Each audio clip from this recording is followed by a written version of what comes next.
আল্লাহ এমন মানুষ নিরায় জমিনটা কি যার উসিলায় আপনার পরিচয় পাইতাম, ঠিক কিনা? যার উসিলায় আপনার কালামুল্লাহ শুদ্ধ করতাম। তো বালা মানুষ রেস্তা হলে সাক্ষী দিন। জানেননি আপনারা যে এখন মানুষ জমিনটা কি পাইবার ইন্তেকালের আগে 40 দিন আগে আসমানে জানানি হয়। এটা বুখারী শরীফের আয়াত। 40 দিন আগে আজরাইলের তো কাগজ যায়। আজরাইলে দেখুন কাজের গাঁও অমুক কটার সময় মসজিদের বারিন্দার মাঝে ইন্তেকাল হইছে। মোটটা পালানি না গুড়া মুমিনের মত জান্নাতি মত। মুমিনের মত কিভাবে হইব? মুমিন নিজেও হইতে পারত না। সুবহানাল্লাহ। বাদশা হজ্জে হজ্জে ভোট দিছেন 10 কল লইয়া এই সফর করতে। এর মধ্যে আজরাইলের যে হামলা তুবাইয়া হইছে। বাদশা আজরাইলের অবস্থা কি লাগে? সারা কাপড় সুবল লাগে। বাদশা আমার একটু দরকার।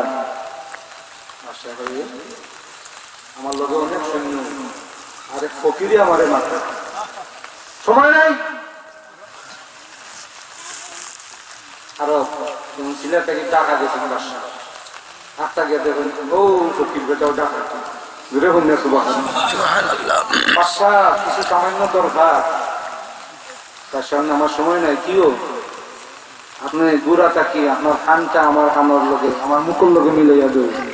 তো বাদশায় খান দেওয়ালা দিতে গইয়া ও ফকির যে কইয়া আমি মালাকুল মউত। বাদশার পেশা বিষয় দিয়ে গেছে। বাদশা বলছেন 1 মিনিট আমি গুড়ার উপরটা কিলা নিবেন। আজরাইলে করবেন আর 1 মিনিটেরও সময় নাই। আমি যেটা ভাবলাম বাক্কা আগে তুমি বলছো আমার সময় এখন তোমার সময় নাই।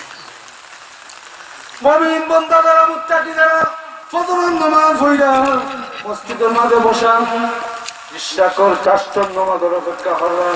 বিশ্বাকর নামাজের অপেক্ষা করলাম সূর্য উদয়া এর বাদে বিশ্বাকর নামাজের টাইম হয়েছে। মুমিন বান্দা বইয়া তসবিহ পড়ুন আর নামাজ পড়ুন। সাইরা কিছু সূরা ইয়াসিন নিয়ে তিলাওয়াত করতাম আর আরম্ভ করছেন। এর মাঝে আজরাইল ঘর থেকে আইয়া সালাম দেন জোরে জোরে হোক সুবহানাল্লাহ।